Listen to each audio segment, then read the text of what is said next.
Are you sick of your paintings and drawings coming out looking like cartoons? I've got a ton of tips for you today that is going to help you to make your own work look way more realistic. I'm going to be working in pan pastels and colored pencils, but these tips can be applied to most mediums. Tip 1. Keep your paper pristine. Want to start your drawing with a clean slate? Here's a pro trick to avoid smudges and eraser marks. Sketch your subject on some cheap scrap paper first. Nothing fancy is needed. Then grab some tracing paper and trace your design. Place your tracing paper over your good paper, slip some transfer paper underneath, and gently trace again to transfer clean, crisp lines. Boom! No mess, no stress, just a perfect outline ready for your masterpiece.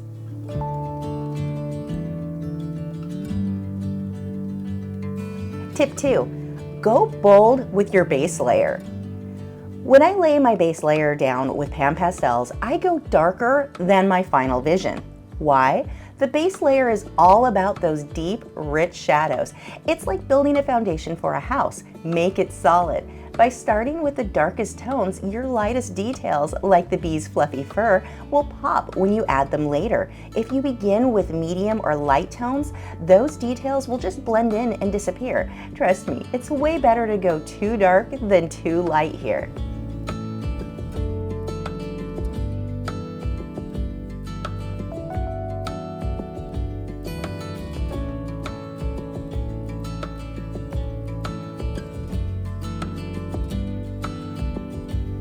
Tip 3. Size up for stunning details. Dreaming of a bee with all those tiny hairs? Work big. Smaller projects are awesome for quick sketches, but when you want to pack a ton of detail, give yourself room to shine. I'm drawing this bee on an 8x10 paper. Plenty of space to capture all that fuzzy goodness. A larger canvas makes it so much easier to nail those intricate details without squinting or cramping your style.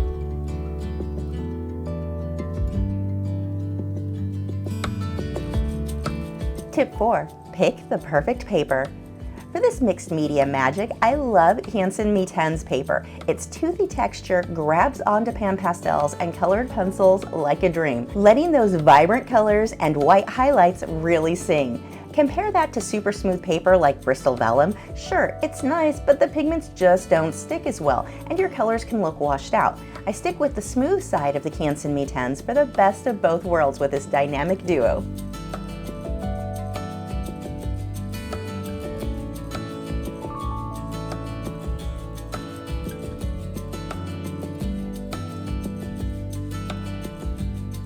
Tip 5. Sharp pencils, sharp details. Want crisp, professional edges? Keep those colored pencils razor sharp.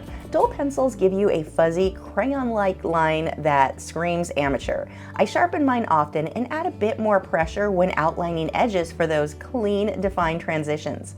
It's a small step that makes a huge difference in making your subject look lifelike and polished.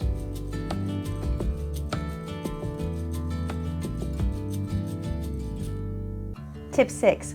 Follow the fur flow. Here's where the magic happens, drawing realistic fur. Grab your reference photo and really study it. Fur isn't just random strokes. It twists, it turns, it flows in all directions. If you keep making the same pencil stroke over and over, your bee will look flat and fake. You don't need to draw every single hair. Just follow the fur's natural direction and length. Let the reference guide your hand for that authentic, fluffy vibe. Before we dive into my #1 secret for realistic fur, a quick shout out to my sponsor. Yep, it's me. Stay tuned for the best tip yet. Are you enjoying this lesson? Do you want to follow along, pencil stroke by pencil stroke? Sign up over at patreon.com/Lachri, where you get this and over 400 of my other long-form lessons. That's a lot of lessons for not a lot of dollars. Let me help you take your work to the next level. Tip 7. Avoid the confetti trap. Now, we already talked about the direction of fur, but let's take that tip a step further. Here's the biggest mistake artists make with fur: drawing random scattered confetti lines. Picture this: 1,000 tiny hairs thrown everywhere with no rhyme or reason. It won't look real no matter how many lines or colors you add. Instead, Focus on how the lights and shadows group together. Fur isn't just lines, it's about tiny shapes and clusters that overlap in specific ways. Study your reference photo closely to capture those patterns. It's the key to fur that looks so real, viewers will want to pet it.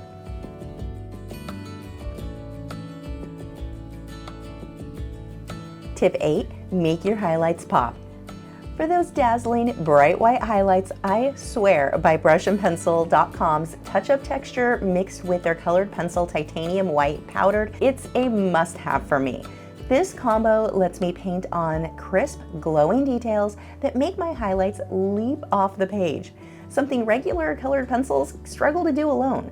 You might be tempted to use a gel pen or acrylic paint, but beware, those aren't archival over wax or oil-based pencils, so they'll flake or smudge over time. This brush and pencil mix is the only archival solution I trust for long-lasting, vibrant highlights that steal the show.